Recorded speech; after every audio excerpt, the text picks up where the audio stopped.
Hello, everyone, and welcome to the Mastery Badges Teaching Dashboard for Eastern York School District. If you are brand new to the system, I hope to give you a quick little overview, and then I can dive deeper in later videos on how to find certain information, how to provide the best information for parents and students, and how to navigate the platform.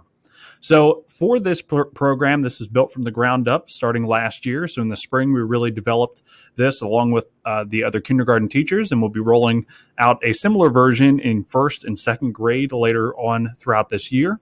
But what I wanted to do was just give you a brief overview of some of the brand new features that are included, a review of some of the old features that are still included, and some things that we're looking forward to, including in the future. And as always, I'm always open to feedback and suggestions as to what you would like to see next. I figure that this system will continue to grow with the new curriculums that we develop, with the new resources that we use, and with the new teachers that come into Eastern York School District. So with that being said, let's go ahead and take a look at the Mastery Badges Teaching Dashboard. On the first page, you will see the general roster that you have. These have been pre-filled for you from the rosters that were provided. And you will see that you can see the student ID number, last name, first name, grade, teacher, building, student email, which is important, and the parent and guardian emails will also be filled in based on Skyward information. So this information is used throughout the entire system. You really don't have to do anything with your roster. And actually, I encourage you not to do anything because everything is sort of linked off of this. So if we proceed, there are two ways to navigate through the Mastery Badges Teaching Dashboard.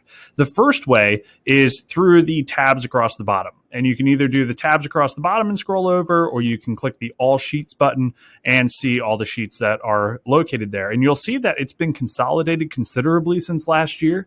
I've been able to make some improvements on layout and design that are a little bit more streamlined and a little simpler for you to take note of. The other way to navigate is we have a Mastery menu. So if you click on this menu, we have a navigation section here where you can navigate to class roster, teacher comments, ELA badges, math badges, and this will continue to populate as we add in our social studies, our science, and any other badges that we decide to include in this system as well. And then also a brand new pacing guide that's going to be a great tool to share with your parents that will also show up on the teacher or on the student dashboard, which will be going out later in the coming weeks. So if we take a look here, we can go to navigation. We have the direct access to the comment engine for the end of the marking period or the end of the school year, where you can provide quick comments for every single student by entering in codes. And I'll show you a brief little snapshot of that in here in a minute. We also have the learner profiles. We have a brand new list view this year, which is a very simple for parents to understand instead of having the big, broad, full view of the entire dashboard for them. And for you as a teacher, you can quickly see learner profiles in a list view format for their individual badges. It's a little bit easier to see just the badges themselves instead of going into the full view, but those are two options that you have now. We also have a number of assessment tools that are going to continue to grow as I work with a couple teachers who have already reached out to me. But we have letter tracking, letter sounds tracking, sight word, reading level, number tracking, writing rubrics. All of those things are included in here that you can track your students' progress, and that information is then translated to your parents at home. We also have this button here, this Generate Student Dashboards. That's for me to go in and generate your student dashboards once they are ready to go. And once you're ready to share it with your students, there's a little bit of more info. And then the version, we're on version 2.1.1, but that is the Mastery menu. I would definitely recommend using the Mastery menu because I think it's a little bit easier to navigate and you don't have to worry about scrolling back and forth across the bottom. So the Mastery menu should be there for you at the top. So if we go ahead, we're just going to go ahead and jump right to the navigation, and we're going to go to the ELA badges first. So we're going to jump over to the ELA badges page. And as you can see, before we had 3 pages of ELA badges. Now we only have 1. I've consolidated everything down into expandable and collapsible views so you can get a nice snapshot of all of your students and how they're progressing over time. So if we see like letter identification, there's a little plus button. These are expansion boxes. So if I click the little plus button, it opens up. And this year, one of the biggest feedbacks that we got last year was, what does in progress mean? And in progress could mean that you're just starting or you're close to being finished up, but there was no way to gauge or measure in between. So we have proficiency scales and we have learning plans that are all aligned to this 3-point scale of emerging the whole way up to proficient. So why not include those in here? Now, this will require some discussion amongst you and your fellow colleagues, and we can set up some time to do that if you'd like, to determine what exactly is a 1, 2, or 3. But it's really the progression on, okay, a 0 is we haven't even started it yet. We haven't touched the topic. 1, we've just begun the topic. And maybe they know, especially in this one, they know a handful of letters, but they're not really comfortable with it. 2, maybe they're over halfway there. They're nearing the end. And then 3 is where they can definitely master and understand that proficient level of all of the letters that they can identify. And we can use those letter tracking tools to help us do that and help us measure what level that they're at. So again, conversations that we want to have with our fellow teachers who are teaching the same content, and we can definitely set up a time for us to do that if you would like. You can quickly expand everything by right-clicking at the top, and we can expand all column groups to see every single badge that we have in ELA, and if we scroll across, we can quickly see all those badges. But again, that might be a little bit cumbersome. Somebody asked for last year if we can distinguish between rows. Now we have some highlighting between the rows, so it's easier to see. We also have across the side here, if I were to click here on like a 1, let's say that this person's at a 2, this person's at a 3.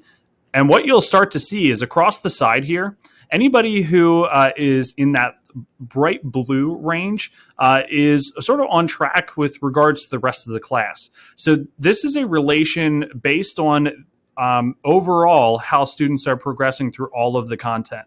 So you not only get a little visual here where you can see their individual scores, and even when we collapse those, so if I collapse all the column groups, you can still see that this is a 1, a 2, and a 3. You'll be able to very quickly understand, okay, who needs to work on what by seeing what list or what category that they're in. So I think by seeing everything now, you're able to quickly assess to see who needs what sort of intervention.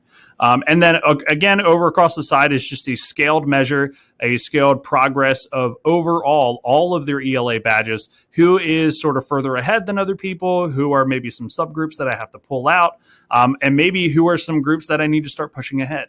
And start venturing into some harder concepts or the next thing in the sequence. So that is the ELA badges. Math badges are the same. And again, we can go up to Mastery menu, or we can click on the tab down here. And again, we can expand all these out if I want to look at all the badges. And we'll see a little progress bar that fills up here. We'll also see the numbers of students that are in 1, 2, and 3.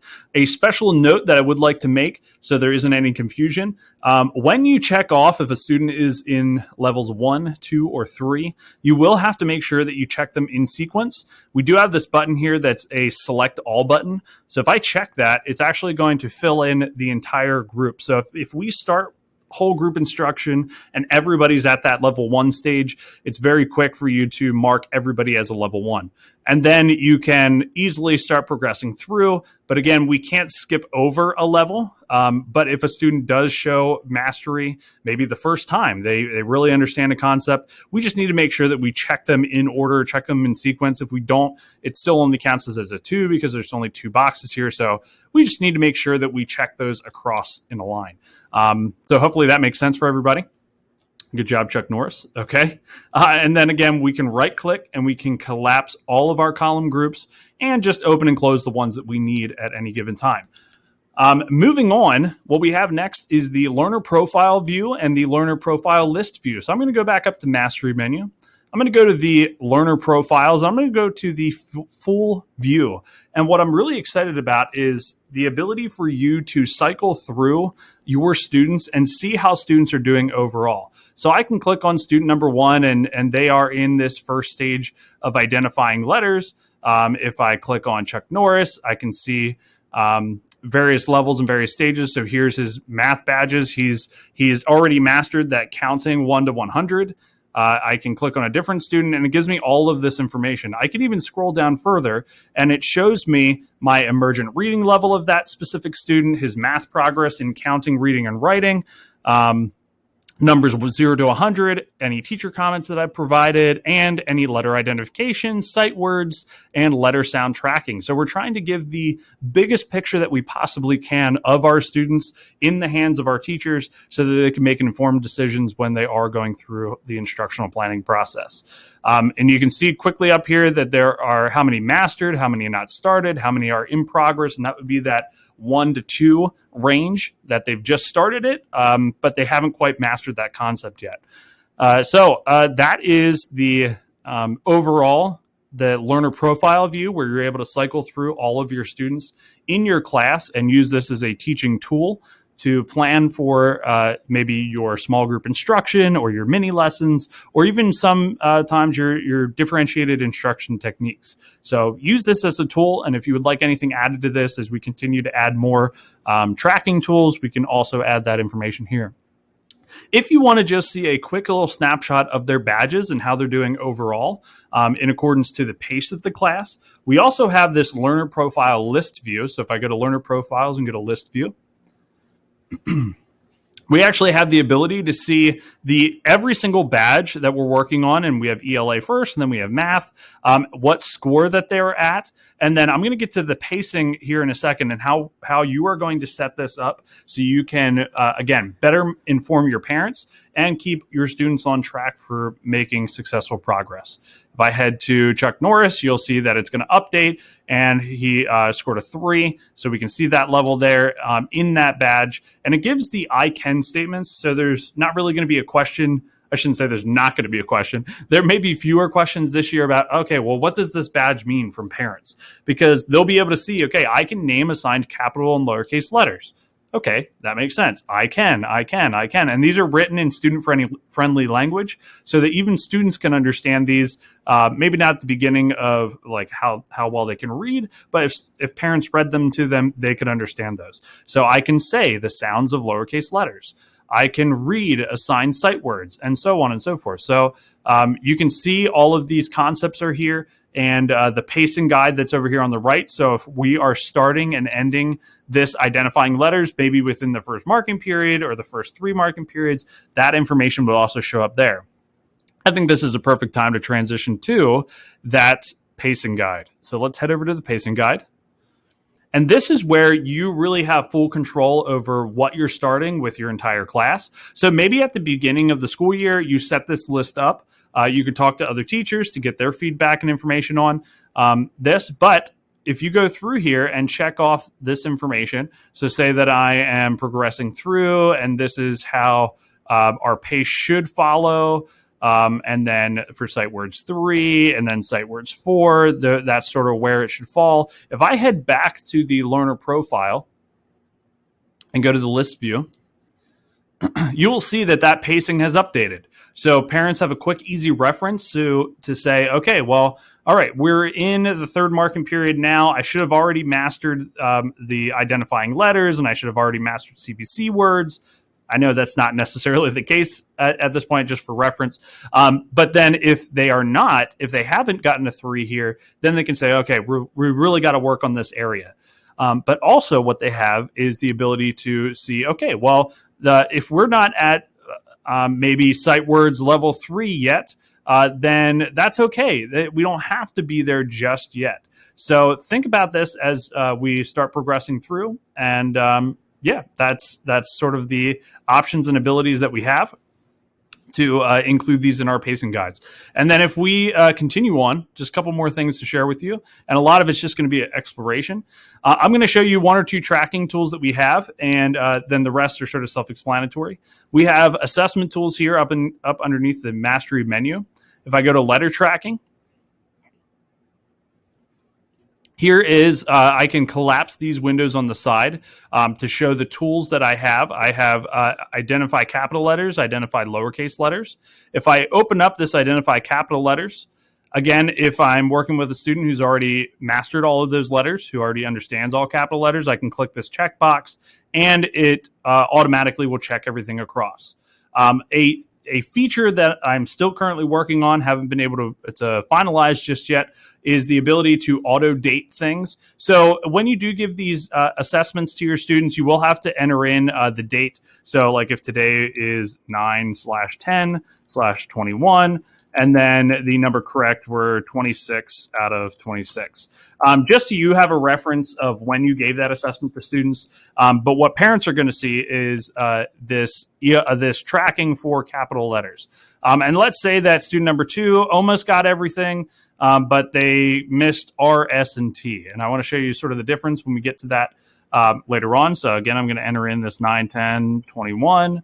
And then 26 out of, oh, sorry, not 26, 23 out of 26. And then we can continue to use these tracking tools. And I can collapse this and all that data stays there. And then I can move on to lowercase letters if I am identifying those. So that is the letter identification. So if I head back, I just want to show you things sort of in motion. This is all live. So as soon as you enter in assessment data or tracking data, all your parents are going to see that information. So if I go to the learner profiles and go to the full view, that was student number 1. If I head down to right here, letter identification, it shows me that letters A through Z, yes, they have everything there. But if I head to student number 2, it shows me everything but R, S, and T. This is the same exact window that parents are going to see for their individual child.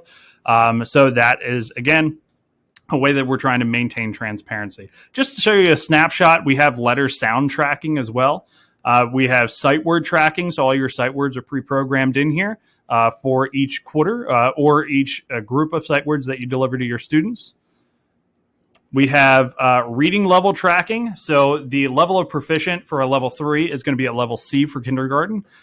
So if we continue on and want to check off more areas, you can for students. And let me show you what that looks like. That's pretty cool. So if I check off those values,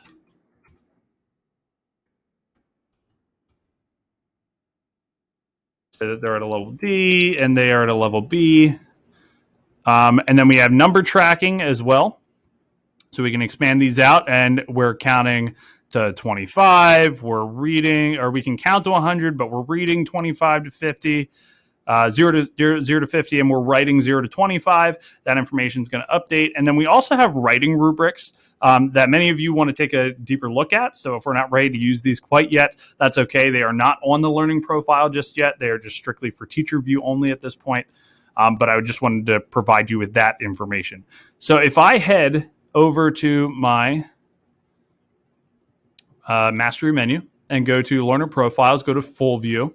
Just want to show you what this updates to, and select student number 1 once again. You'll see that I have my letter identification. My emergent reading level has now updated to a level D, and my math progress is 0 to 100, 0 to 50, 0 to 25. And that's sort of where I'm at on that part. The last thing and it shows you right here, the letter sounds tracking and the sight words tracking, which we didn't necessarily update for this demonstration, but you could. If I go to student number 2, it updates the emergent reading level, the math progress, and so on and so forth. So everything is individualized for those students. The last thing I want to show you is the comments. So usually within Skyward, we have comments at the end of the marking period. So we have this comment engine that was developed, and I can easily type in that the work habits are commendable, does quality work, and then maybe tries to do good work. And that information is going to tie directly into the comments that will show up on the learner profile and on the student dashboard. The other really nice thing, and that I found a couple people using last year, is that we have some blank spots down here. You can create your own custom comments. So like 93 is a custom comment. If you like saying sort of the same thing, so if I go to 93, this is a custom comment. So you can enter those in, that information is going to follow. In addition, we also have the sections here listed as overall comments. So I can provide, this is an overall comment. This is a comment on ELA. This is a comment on math. And all of that information is going to feed directly into the learner profile. So if I go and click on the mastery menu once again, and I go to the teacher, or if I go to the learner profiles and I go to full view, I'm going to go ahead and select student number 1 again and head on down. And this is an overall comment. Work habits are commendable, does quality work. So it merges whatever's in the comment engine and the generic comments. This page right here is, you do not want to edit this page. This is all just view only on this page for the learner profile. Everything else is going to be housed in those different areas. So like the comment engine and the comments, that's where you enter in those comments, and then they will show up on the student profile view. So this has been a lot of information in a very short amount of time. There are some other tabs that are down here, a list and a data transfer. The list button here allows you to access the individual student dashboards. So you can click on those and you can enter into those student dashboards and see what they see. Those are not set up yet. They will be set up when we have maybe some grades in, and you give me the go-ahead as a teacher to launch those for your individual parents. And then the data transfer tab, that is a lot of information that just gets transferred into those individual student pages. So you don't have to worry about that page at all. What I just want to end with are some goals that we have moving forward. I did speak to some of you where we're going to have a button that allows you to send reports home to parents. That is in development, and we are close to being finished with that. I say we, and it's me, but I'm almost finished with that button. So that button will be added to your mastery menu, where you will be able to select the students that you want to send these reports home to, or you can do a mass select and select your entire class, and it will generate a report and email it directly to parents. So that is a feature that's coming. If you have feature ideas, or if you'd like to be involved in the continued development of the program, please just reach out to me. I'm already working with a couple of you, and I really appreciate the feedback. This is a system that's hopefully going to be built by you, for you, and I want to make it the best that it can be. So all feedback is good feedback in my book. I've even taken some feedback from parents who have joined our parent think tank group. If you have parents that are interested in joining a group like that and share their opinions and their ideas, you can definitely forward their information on to me, and I will reach out to them. But I'm really looking forward to see where this goes this year and for the years to come. So thank you. And if you need anything, you know where to find me. This is Josh. Have a great day.